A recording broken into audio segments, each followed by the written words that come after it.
না। আপনারা সবাই কেমন আছেন? সবাই ভালো আছেন না? আশা করি সবাই ভালো আছেন। আজকে আমরা যে বিষয়টা নিয়ে আপনাদের সামনে উপস্থিত হয়েছি, আজকের বিষয়টা আপনারা সাদা বোর্ডে লেখা দেখছেন কি, যে এখানে লেখা আছে সাবজেক্ট প্লাস ভিটি, অর্থাৎ ট্রানজিটিভ ভার্ব। ট্রানজিটিভ ভার্বকে আমরা সংক্ষেপে ভিটি লিখতে পারি। তাহলে বলছি subject plus transitive verb plus object. আর ডান সাইডে আমাদের লেখা আছে সাবজেক্ট প্লাস ইনট্রানজিটিভ ভার্ব। তাহলে আমরা এখান থেকে কি শিখবো আজকে? আমরা এখান থেকে শিখবো যে কোনটা ট্রানজিটিভ ভার্ব আর কোনটা ইনট্রানজিটিভ ভার্ব। আমরা যদি ট্রানজিটিভ ভার্ব বলি তাহলে কোনগুলা ট্রানজিটিভ ভার্ব?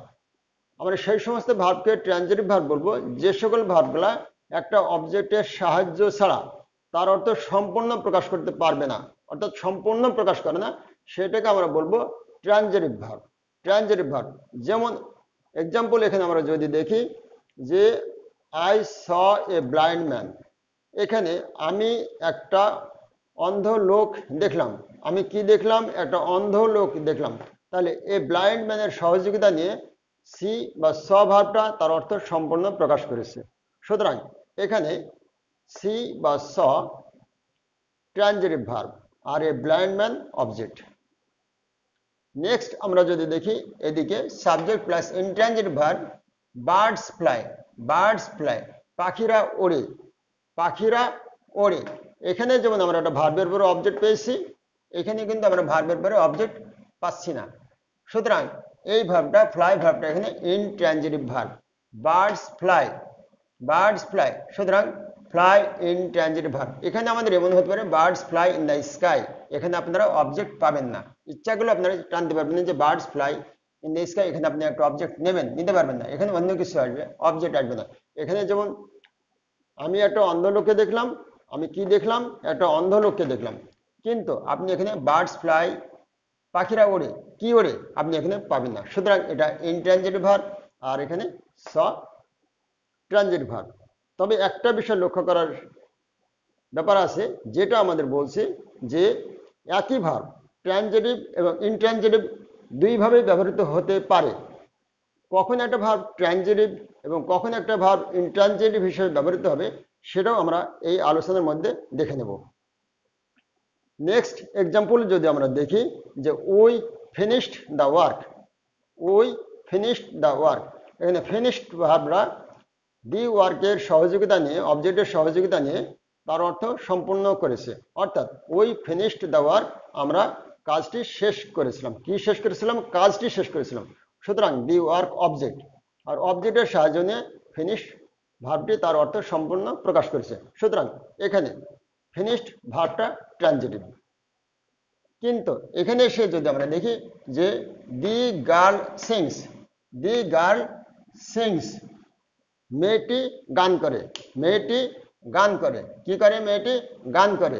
এখানে আমাদের অবজেক্ট নাই, অবজেক্ট এখানে নাই, মেয়েটি গান করে। তাহলে এখানে যেহেতু অবজেক্ট নাই, সুতরাং সিংস ভার্বটা ইনট্রানজিটিভ, সিংস ভার্বটা ইনট্রানজিটিভ। কিন্তু এই সিংস ভার্বটাই ট্রানজিটিভ হবে কখন?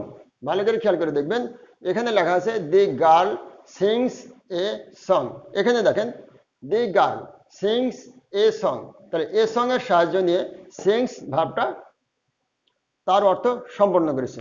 সুতরাং এখানে সিংস ট্রানজিটিভ ভার্ব আর এখানে সিংস ইনট্রানজিটিভ ভার্ব। আপনি এখানে বলতে পারেন দি girl sings on the stage, on the stage. তাহলে এখানে অন দ্য স্টেজ যদি বলি তাহলে অন দ্য স্টেজ তো অবজেক্ট না, সেটা অ্যাডভার্ব হতে পারে। সুতরাং দি গার্ল সিংস, যেহেতু এখানে এই সেন্টেন্সটা অবজেক্ট নেয়নি, সুতরাং এই সিংস এখানে ইনট্রানজিটিভ ভার্ব। আর এখানে the girl sings a song, যেহেতু সিংস ভার্বটা এখানে অবজেক্ট নিয়েছে, সুতরাং এখানে সিংস ট্রানজিটিভ ভার্ব। তাহলে কি বললাম? আমি বলেছিলাম যে একই ভার্ব একই সাথে ট্রানজিটিভ হিসেবে ব্যবহৃত হতে পারে, আবার ইনট্রানজিটিভ হিসেবে ব্যবহার করা তাকে যায়। আমরা যদি আরেকটা উদাহরণে দেখি যে দে প্লে ফুটবল, তাহারা ফুটবল খেলে। তাহারা কি খেলে? ফুটবল খেলে। এখানে প্লে ভার্বটা ফুটবল অবজেক্টের সহযোগিতা নিয়ে তার অর্থ সম্পূর্ণ প্রকাশ করেছে। সুতরাং এখানে প্লে ট্রানজিটিভ ভার্ব আর ফুটবল অবজেক্ট। তাহলে আপনারা বুঝতে পারছেন। কিন্তু একই সাথে আমরা যদি দেখি যে the boys play, the boys play, ছেলেরা খেলে, ছেলেরা খেলে। কি খেলে আমাদের এখানে বলা নেই। আমি আপনাদের বলতে পারি বা আপনারা বলতে পারেন যে the boys play in the field. আপনি যদি ইন দ্য ফিল্ড নেন তাহলে ইন দ্য ফিল্ড তার অবজেক্ট না, সেটা অ্যাডভার্বিয়াল একটা অংশ।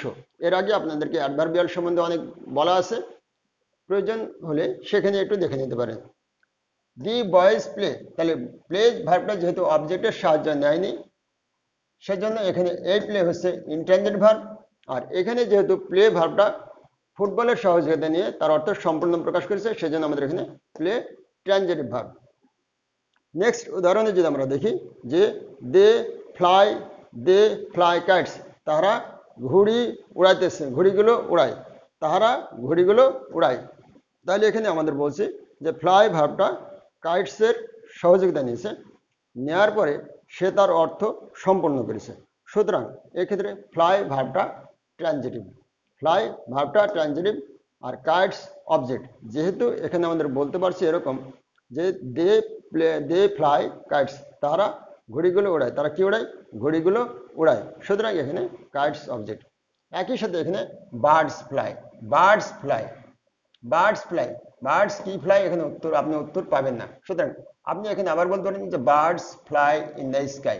তাহলে ইন দ্য স্কাই, এর আগেও বললাম যে ইন দ্য স্কাই এটা অ্যাডভার্বিয়াল অংশ। সুতরাং এখানে ফ্লাই ইনট্রানজিটিভ ভার্ব আর এখানে ফ্লাই ট্রানজিটিভ ভার্ব।